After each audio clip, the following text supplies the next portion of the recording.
Hello दोस्त, arts vision 0.1 में आपका स्वागत है। और आज मैं आपको बताने जा रहा हूँ गुप्त वंश के राजाओं के बारे में। पिछले वीडियो में मैंने आपको समुद्रगुप्त के बारे में बताया था। अब हम उसके अगले राजा चंद्रगुप्त विक्रमादित्य के बारे में, कुमारगुप्त और स्कंदगुप्त के बारे में बताने जा रहा हूँ, जिसके बारे में मैंने इस बोर्ड पे पॉइंट बाई पॉइंट बना के लिखा है।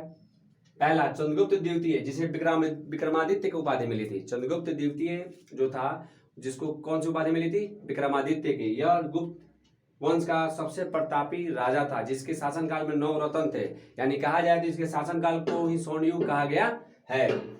चंद्रगुप्त द्वितीय 275 से लेकर 414 ईस्वी तक शासन किया। यानी सवाल उठे कि चंद्रगुप्त द्वितीय कब से कब तक शासन किया, तो बोलेगा 275 से लेकर 414 ईस्वी तक। समुद्रगुप्त का पुत्र चंद्रगुप्त द्वितीय एक शक्तिशाली सम्राट हुआ, जिसने विक्रमादित्य की उपाधि धारण की। यानी यह समुद्रगुप्त का पुत्र था, जिसने दिग्विजयी युद्ध लड़ा था। कौन? समुद्रगुप्त। यानी कहा जाए समस्त पृथ्वी को जीतने वाला एक उपाधि दिया गया था समुद्रगुप्त का। उसी का पुत्र कौन था? चंद्रगुप्त विक्रमादित्य। चंद्रगुप्त द्वितीय ने नाग राजकुमारी कुबेर नागा से विवाह किया। इनकी एक पुत्री हुई जिसकी नाम प्रभावती थी।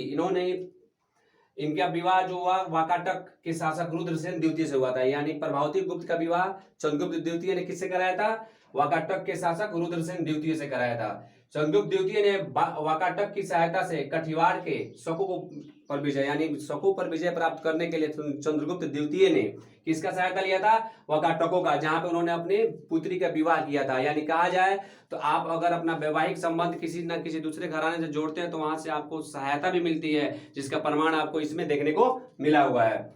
चंद्रगुप्त द्वितीय वैष्णव धर्म को मानने वाला था। इसकी 2 राजधानियां थी, पाटलिपुत्र और उज्जैन। यानी चंद्रगुप्त द्वितीय ने 2 राजधानी बनाई थी, एक पाटलिपुत्र, दूसरा उज्जैन। चंद्रगुप्त द्वितीय ने रजत मुद्रा यानी चांदी के सर्वप्रथम सिक्का चलाया था। चंद्रगुप्त के दरबार में 9 रत्न थे। 9 रत्न का मैंने नाम लिखा है: शंकु, छपड़क, घटकपर, बैताल भट्ट, बराहमिहिर, वरुचि, कालिदास, अमर सिंह, धर्मंतरी। यह सवाल आपको 2 नंबर में पूछ सकता है। अगर 12th में अगर आप पढ़ाई कर रहे हैं तो इस पर ध्यान जरूर दीजिएगा कि गुप्त काल के 9 रत्न के बारे में लिखे, तो आप ये 9 नाम याद रख लीजिएगा, जो आपके लिए कारगर साबित होगा। चंद्रगुप्त द्वितीय के शासनकाल में 9 रत्न और स्थापत्य कला इतनी चरमोत्कर्ष में गई, जिसकी वजह से इस काल को यानी गुप्त काल को स्वर्ण काल कहा गया। यानी गुप्त काल में सबसे बेहतरीन चीज देखने को मिला कि युद्ध भी लड़ा गया है, समस्त क्षेत्रों को जीता भी गया और गुप्त साम्राज्य पूरे भारत में फैलाया भी गया। साथ ही साथ स्थापत्य कला पर ही ज्यादा ध्यान दिया गया था, जिसकी वजह से इस काल को क्या कहा गया है? स्वर्ण काल कहा गया है।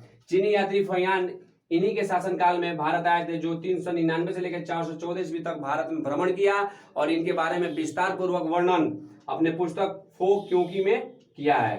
अब आता है बात कुमारगुप्त, यानी चंद्रगुप्त द्वितीय के बाद उसका पुत्र कुमारगुप्त राजा बना। कुमारगुप्त का समय काल शांति एवं सुव्यवस्था वाला शासनकाल था। यानी देखा जाए इसके पहले मैंने जितने राजा के बारे में बात किया, इन सब राजाओं ने बहुत सारे युद्ध लड़े, जिससे अपना साम्राज्य का विस्तार किया। लेकिन जब कुमारगुप्त की कहानी आप पढ़िएगा तो इसमें सबसे अच्छा अगर आपको दिखाई देगा, इनके शासनकाल में युद्ध बहुत कम हुए हैं, लेकिन शांति व्यवस्था काफी बनी रही है। जिससे क्या हुआ है कि स्थापत्य कला चरमोत्कर्ष पे पहुंचने लगा। मान लीजिए जिस राज्य में युद्ध कम हो, वहां की जनता आवाम काफी खुश रहती है, अर्थव्यवस्था काफी मजबूत होती है, क्योंकि युद्ध होने के दौरान अर्थव्यवस्था भी शिथिल हो जाता है, सामाजिक व्यवस्था भी शिथिल हो जाता है। शिथिल का मतलब होता है रुक जाना। कुमारगुप्त के शासनकाल में नालंदा विश्वविद्यालय की स्थापना की गई। नालंदा विश्वविद्यालय की स्थापना कब की गई थी? तो कुमारगुप्त के शासनकाल में किया गया था। कुमारगुप्त के समय सर्वाधिक अभिलेख 18 मिले। यानी कुमारगुप्त के समय सबसे ज्यादा अभिलेख मिले हैं कितने? तो 18 अभिलेख मिले हैं। अगर सवाल पूछा जाए सबसे ज्यादा अभिलेख गुप्त काल के किस शासक के शासनकाल में मिला है, तो आप बोलिएगा कुमारगुप्त के शासनकाल में 18 अभिलेख मिले हुए हैं। पश्चिम में मालवा, इसके राज्यपाल बंधु वर्मा ने एक सूर्य मंदिर का निर्माण किया। यानी पश्चिम में एक मालवा, माफ कीजिएगा, इनका एक राज्यपाल बंधु वर्मा था, जिन्होंने सूर्य मंदिर का निर्माण किया। यानी कुमारगुप्त के शासनकाल में उनका एक राज्यपाल था, जिनका नाम था बंधु वर्मा, जो मालवा के राज्यपाल थे, जिन्होंने सूर्य मंदिर का निर्माण कराया है। यह विष्णु के पूजक थे। कुमारगुप्त का पुत्र स्कंदगुप्त हुआ। अब हम बताएंगे आपको स्कंदगुप्त के बारे में, जिन्होंने पूरे एशिया और यूरोप में हूणों को पराजित करने का श्रेय मिलता है। यानी पूरे हूणों को पराजित करने का सामर्थ्य अगर देखा जाए तो उस समकालीन सिर्फ किसके पास था? तो स्कंदगुप्त के पास था। कि स्कंदगुप्त ने पूरे एशिया और यूरोप में पहला ऐसा राजा हुआ जिन्होंने हूणों को पराजित किया था। यह कुमारगुप्त के पुत्र थे। स्कंदगुप्त के शासनकाल में हूणों ने भारत पर आक्रमण किया था, जिसको उन्होंने पराजित किया।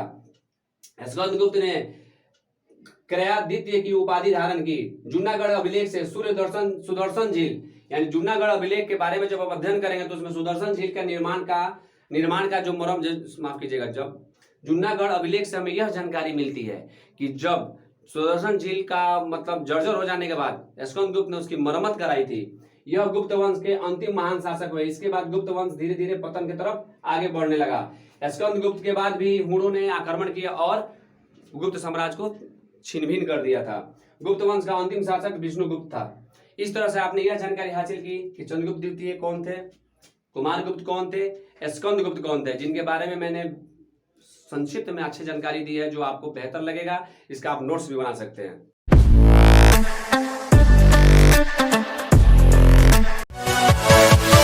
Yeah.